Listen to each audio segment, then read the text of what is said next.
Hello दोस्तों, welcome back to my channel IGNOU info. तो आज जो भी बच्चे एमए पॉलिटिकल साइंस कर रहे हैं इग्नू से सेकेंड ईयर में है और जिनके पास भी MPSC 004 कोड है social and political thoughts in modern India, वो उनके लिए मैं इंपॉर्टेंट क्वेश्चंस विद आंसर्स लेके आई हूँ बायलिंगुअल लैंग्वेजेस में, मतलब हिंदी एंड इंग्लिश मीडियम में है।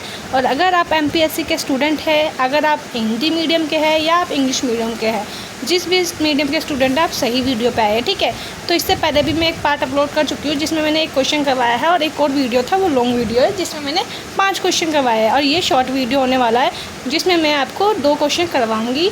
फर्स्ट क्वेश्चन करवा चुकी हूँ, सेकंड क्वेश्चन की तरफ बढ़ते हैं। सेकंड क्वेश्चन देखते हैं क्या है। ज्योतिबा फुले के विचारों का आलोचनात्मक मूल्यांकन करना है। मतलब जो ज्योतिबा फुले है ना, उनको ना उनके जो विचार हैं हमको उसको क्रिटिसाइज़ करना है ना। ये जो क्वेश्चन है ना 2019 और 2023 में रिपीट हुआ है। मैंने सारे क्वेश्चंस के आगे रिपीटेड ईयर लिखे हैं क्योंकि ये जो भी क्वेश्चन है ना, मैं 2015 से लेकर 2024 दिसंबर सेशन तक के सारे PYQ रीड करके एनालाइज करके एंड देन तब मैं ये PYQ के बेस पर ये क्वेश्चन लेके आई हूँ जो कि मोस्ट रिपीटेड एंड इम्पोर्टेंट है। So critically evaluate the thought of Jyotiba Phule. तो अब हम आगे बढ़ते हैं। हम ज्योतिबा फुले के बारे में थोड़ा सा इंट्रोडक्शन देंगे कि कौन थी वो। तो जो ज्योतिबा फुले थी वो 19वीं सदी की महान सामाजिक सुधारक थी और दलित चेतना के प्रवर्तक माने जाते हैं। मतलब जो ज्योतिबा फुले जी थे वो 19वीं सेंचुरी के एक महान समाज सुधारक माने जाते थे और दलित चेतना के मतलब जो लोअर कास्ट है दलित लोग, उनके प्रवर्तक मतलब उनके सपोर्टर माने जाते हैं। Jyotiba Phule was a major social reformer of the 19th century and a pioneer of Dalit consciousness. उन्होंने भारतीय समाज में व्याप्त जातिवाद, मतलब जो भारत में जातिवाद था, धर्म के नाम पे या फिर जाति के नाम पे जो भी ड्रामा चलता था, जो भी अंधविश्वास था भगवान के नाम पे, और जो ब्राह्मणवाद था, मतलब ब्राह्मण वर्चस्व समझते हो आप कि जो ब्राह्मण लोग थे ना वो अपने आप को सर्वश्रेष्ठ मानते थे, वो अपने आप को उत्तम नस्ल के मानते थे। और जो वैश्य या शुद्ध समुदाय के लोग हैं या अन्य जो भी समुदाय के लोग हैं समाज में वर्तमान तैली कुम्हार, वो उन लोगों को अछूत मानते थे। तो वहाँ पे क्या है, ब्राह्मण लोगों का वर्चस्व होता था। वो ब्राह्मणवाद को विरुद्ध क्या करते हैं, संघर्ष करते हैं। कौन? ज्योतिबा फुले। जो भी समाज में जातिवाद चलता है, अंधविश्वास और ब्राह्मणवाद चल रहा है ना, उनके वर्चस्व को ज्योतिबा फुले एक बराबर की टक्कर देते हैं। He fought against casteism, superstition and Brahmanical dominance in Indian society. जो भी ब्राह्मण्स का डोमिनेंस है ना इंडियन सोसाइटी में, उसके खिलाफ कौन लड़ता है? ज्योतिबा फुले जी लड़ते हैं। उनका जो चिंतन था वो सामाजिक न्याय को लेकर था, शिक्षा को लेकर था और स्त्री शक्तिकरण के सिद्धांतों पर आधारित था। मतलब जो उनके मेन पॉइंट्स वगैरह थे ना, जो उनकी फिलोसफी थी वो किस चीज़ को लेकर सेंटर थी? सोशल जस्टिस, मतलब सबको न्याय मिले, चाहे वो कोई भी धर्म का हो, किसी भी जाति का हो, सबकी पहुंच पढ़ाई तक हो, एजुकेशन हो। और वुमेन्स एम्पावरमेंट, मतलब सशक्तिकरण, महिलाओं की सशक्तिकरण पर जोर देते थे। महिलाओं को भी इक्वल राइट्स और पढ़ाई का समर्थन करते थे। तो ये थे ज्योतिबा फुले जी। ज्योतिबा फुले जी के बारे में हमने एक शॉर्ट इंट्रोडक्शन दिया है क्योंकि हमसे जो है क्वेश्चन में ज्योतिबा जी के बारे में क्या पूछ रहा है, क्रिटिकली इवैल्यूएट करने को बोल रहा है। तो सबसे पहले हम इंट्रोडक्शन में उस शख्स के बारे में बताएंगे जिसके बारे में हमसे क्वेश्चन पूछा है। अब जो है ज्योतिबा फुले ने क्या क्या किया, हम उसका आलोचनात्मक वर्णन करेंगे, ठीक है। तो सबसे पहले देखो उन्होंने क्या क्या चीज़ें की है, हम वो बताएंगे एंड देन लास्ट में क्या बताएंगे हम, निष्कर्ष। तो ज्योतिबा फुले का सबसे जो महान कार्य है ना, उन्होंने जाति प्रथा का विरोध किया था, अपोजिशन ऑफ कास्टिज्म। जो कास्ट सिस्टम चल रहा था ना इंडिया में, उसका अपोज किया था। फुले ने ब्राह्मणों द्वारा शूद्र और अति शूद्रों पर किए जा रहे शोषण को तीखी आलोचना की। उन्होंने क्या किया, मैंने अभी आपको बताया कि जो उस समय ब्राह्मण समाज में ब्राह्मणवादी संस्था चल रही थी, जो ब्राह्मण लोग थे ना वो शूद्र वगैरह को, वैश्य वगैरह को क्या समझते थे, नीच समझते थे, उन लोगों को हीन दृष्टि से देखते थे। तो उन्होंने क्या किया, ब्राह्मण लोगों के शोषण की, जो भी वो शोषण करते थे ना शूद्र और अति शूद्रों का, उसकी आलोचना की। उन्होंने जो वर्ण व्यवस्था चल रहा था ना, वर्ण व्यवस्था क्या होता है, जो हमारा हिंदू समाज है ना, सनातन धर्म, उसमें तो वर्ण है ना 4 वर्गों में विभाजित है according to Rigveda. Which is first है ब्राह्मण, क्षत्रिय, वैश्य एंड शूद्र। ठीक है, तो ब्राह्मण जो है ना सबसे ऊपर माने जाते हैं और उनका जो निर्माण है वो ब्रह्म जी के मुख से माना जाता है। तो ये होता है वर्ण व्यवस्था और जो उस समय समाज में चल रहा था। ठीक है, तो उन्होंने ना इस वर्ण व्यवस्था को अमान्य बताया कि ये ह्यूमैनिटी के खिलाफ है, ये अन्यायपूर्ण है, क्योंकि कोई भी किसी भी धर्म का डज नॉट मैटर, उसको समाज में सम्मान, इज्जत और समानता मिलनी चाहिए। लेकिन ये चीज़ नहीं मिल रही थी क्योंकि समाज में वर्ण व्यवस्था था, इसलिए उन्होंने वर्ण व्यवस्था को अमानवीय और अन्यायपूर्ण बताया और इसे समाज की प्रगति में बाधा बताया। उन्होंने बोला कि जब तक ये वर्ण व्यवस्था रहेगा, ये जात पात रहेगा, तब तक जो है हमारे समाज का सर्वगुण संपन्न उन्नति नहीं हो सकती। Phule strongly criticized the exploitations of Shudras and anti-Shudras by the Brahman. He considered the Varna system inhuman and unjust and a major obstacle to social progress. मतलब एक मेजर ऑब्स्टेकल मानते थे सोशल प्रोग्रेस में, किसको? वर्ना system को। Second चीज़ उन्होंने क्या किया था ज्योतिबा फुले जी ने, उन्होंने ना सत्यशोधक समाज की स्थापना की थी, फाउंडिंग ऑफ सत्यशोधक समाज। 1873 में उन्होंने सत्यशोधक समाज की स्थापना की, जिसका जो मेन मोटिव था ना वो शूद्र और जो भी दलित थे जो समाज में थे उन लोगों को सामाजिक और शैक्षणिक रूप से सशक्त बनाना, मतलब समाज में उन्हें इक्वल राइट मिल देना और एजुकेशन वगैरह प्रोवाइड करना। ये सारा जो था क्या मोटिव था, सत्यशोधक का समाज का मोटिव था कि समाज में हमें लोगों को सामाजिक न्याय देना है और एजुकेशन प्रोवाइड करनी है।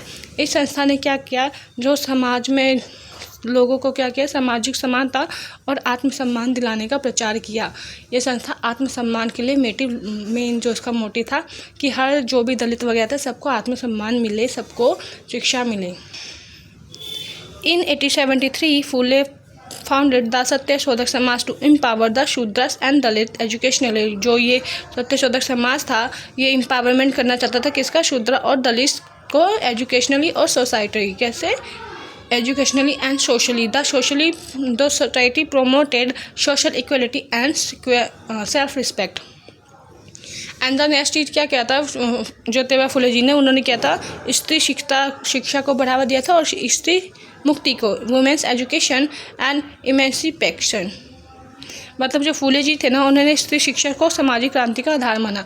उनके अकॉर्डिंग जब तक स्त्री नहीं पढ़ेंगी, जब तक उनको शिक्षा का ज्ञान नहीं होगा, तब तक जो समाज का कोई भी क्रांति है वो सफल नहीं होगा। उन्होंने अपनी पत्री सावित्रीबाई फुले को भी शिक्षिका बनाकर देश की पहली बालिका विद्यालय की स्थापना की।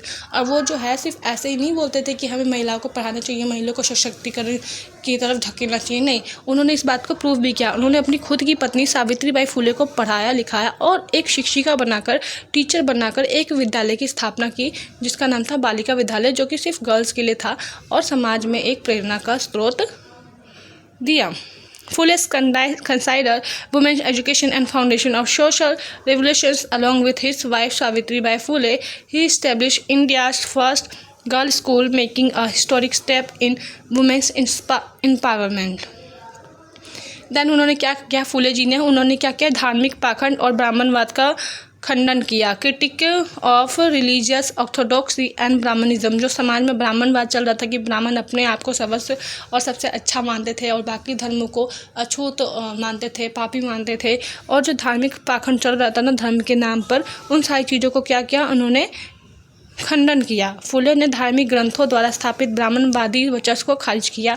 जो धार्मिक ग्रंथ जैसे कि क्या हो गया, मनुस्मृति हो गया, ऋग्वेद हो गया, सामवेद हो गया, उनकी बातों का वर्चस्व को खंडन किया, खारिज किया कि नहीं, जरूरी नहीं जो में लिखा हुआ है वो चीज़ें सही हो। और जो दलितों की दुर्दशा थी उसका कारण बताया किस चीज़ को, कि जो हमारे धार्मिक ग्रंथ है ना उन्हीं के कारण ये ब्राह्मण अपना वर्चस्व स्थापित करने में सफल हुए और जिसके कारण दलितों की दुर्दशा होती रही है हमेशा से। He rejected Brahminical supremacy established through religious texts and identified it as the root cause of Dalit suffering and discrimination. Next क्या किया उन्होंने, गुलामगिरी, जो कि दलित वर्ग की विमर्श होती है ना नींव, उसकी वो स्थापना की। Gulamgiri the foundation of Dalit discourse. Phule की जो एक किताब थी वो मतलब ये जो गुलामगिरी है ना वो उनकी किताब थी। फुले ने किताब लिखी थी जिसका नाम था गुलामगिरी और ये दलित चेतना की पहली संगठित अभिव्यक्ति मानी जाती थी। इसमें उन्होंने क्या किया कि जो दास प्रथा चल रही थी ना उसकी तुलना ब्राह्मणवादी व्यवस्था से करी थी। किन्होंने? फुले जी ने। Fule's book Gulamgiri is considered the first organized expression of Dalit consciousness. In it, he compared Brahminical compressions with slavery. इस बुक में जो है उन्होंने ब्राह्मण का वर्चस्व किसके साथ वो किया कंपेयर? स्लेवरी के साथ, मतलब दासों के साथ। तो इतने सारे उन्होंने बदलाव किए। उन्होंने क्या किया? जाति प्रथा का विरोध किया। उन्होंने सत्यशोधक समाज की स्थापना की ताकि जो भी शूद्र वगैरह और दलितों को समाज में अधिकार नहीं मिल रहे थे वो चीज़ें मिले, सामाजिक मिले, पढ़ाई का राइट मिले और स्त्रियों को मुक्त करने की बात की, उनको पढ़ाने लिखाने की, एम्पावरमेंट बढ़ाने की, महिला सशक्तिकरण पर जोर देने की बात कही और जो भी समाज में धार्मिक पाखंड चल रहा था उसको हटाने की बात की।